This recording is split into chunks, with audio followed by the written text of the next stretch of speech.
Hey everybody, welcome to the Blue Collar Beer Gentleman. I'm Topher and I started this channel because I'm a fan of craft beer, but I'm also on a limited budget. So I wanted to demonstrate it was possible to enjoy good quality craft beers without having to break the bank. So I'm always looking for the best deal on beers, and I found a pretty good one on today's selection.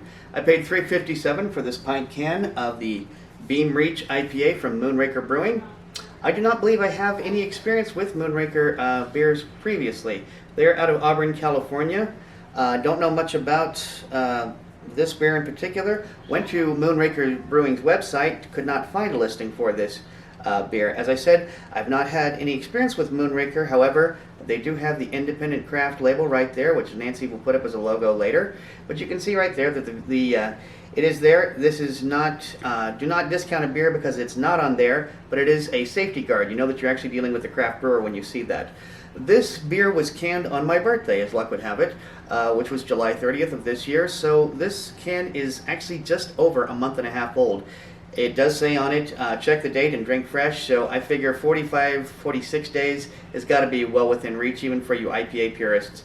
So, as I said, I did pay $3.57 for this pint can. I bought it from Liquor Lineup. Liquor Lineup is located on Losey Road here in North Las Vegas. If you're ever here in the Valley, you should go check them out. Good selection, good prices, and prior to tax and delivery fee, $3.57 for a pint can of good quality beer is a deal you can't hardly beat with a stick. I don't know that I have anything much more to tell you about this beer. I don't have an IBU count. It does come in at 7.0 ABV.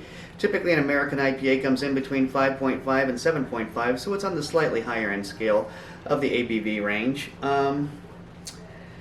Well, you know, if I had my stepson here, he could tell you what a Beam Reach is. I don't know what a Beam Reach is. I'm assuming it's got to have something to do with the ship that I see here on the can, but I just don't know what that is. Andy, if you're ever watching, please enlighten myself and my viewers and tell me what a Beam Reach is.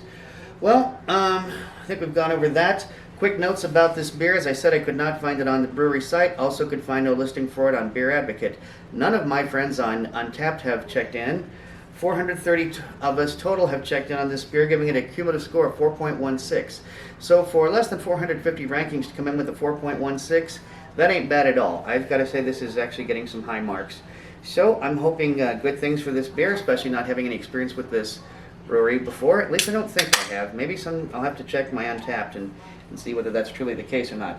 I'm going to be using my Stone stemmed IPA glass. Stone, another California brewer. Very, very much known for their IPAs. Alright, I'm pouring this now. I'm going to describe this as a pale yellow color. Before I even bring it to my nose, I can already smell fruitiness. Lots and lots of fruity smells coming from this beer. That's a fairly resilient head, doesn't seem to be popping much. We don't seem to have much in the way, a little bit of lacing, but not a whole lot. Not a whole lot of lacing on this. I'm going to describe that carbonation as probably, I want to say medium-low. I'm not really seeing a lot of bubbles. In fact, I'm even going to describe it as low carbonation. Not seeing a lot of bubbles through that. It is very hazy. Darker up top than it is down below, so I'm guessing the sediment just hasn't settled down to the bottom yet. Wondering if this isn't going to have a little bit of a graininess to it from the sediment, or perhaps it won't. Perhaps it'll just slide right down the tongue. Let's give this a quick whiff, see what we can come up with. Oh, lots and lots of fruit. Smelling lots of citrus fruit, smelling like tangerine, grapefruit, even a slight hint of pineapple. Yeah, that's just really what I'm getting. Is I'm getting fruit and I'm getting lots of hops, and so that's pretty much comprising the bouquet. I'm going to go ahead, quit yapping my flap, and get to some drinking. Cheers.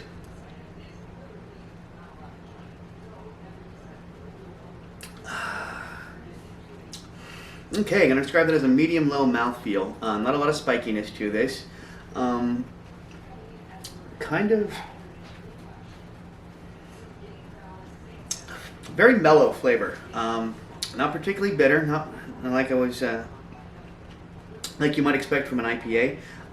Just the slightest alcohol burn on it. 7.0 ABV. It's the higher end of the ABV scale for an IPA. Not altogether surprising. Not a huge alcohol burn. Just a slight warming in the nose and just in a little bit of back of the throat.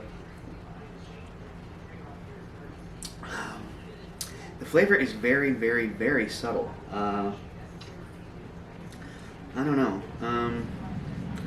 I'm not going to say I dislike this beer, but it's difficult to really feel much of anything about it, to be perfectly honest with you. It's just not exactly brimming with flavor, and as I said, the carbonation is low. The mouthfeel is kind of low, so it's not bringing a lot of life into the mouth with just the slightest alcohol burn. It's definitely not a particularly lively beer. The flavor is very, very subtle. I'm going to give the beer a 3.5. It came in a can, so it's going to get a 3.75. I always give cans an extra 0.25 on the 5-point scale. But all in all, I think it's kind of an average beer. I'm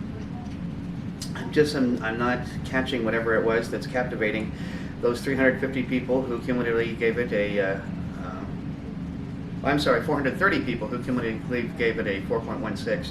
Just not nuts about it. Gotta say, I'm glad I only paid $3.57 for it, quite frankly. Yeah, the more I think about it, I think actually 3.5 might even be a little too generous. I'm gonna give it the beer itself a 3.25, and then with the extra 0.25, it's just gonna get a 3.5 for me on Untapped. Not crazy about this beer. As far as I'm concerned, it's just one more IPA in the long list of California IPAs. But anyway, it's not a bad beer. I'm just not going to highly recommend it to you. Well, guys, if you like this video, please be sure to like, comment, and subscribe. And until next time, drink good beer and don't break the bank doing it. Cheers.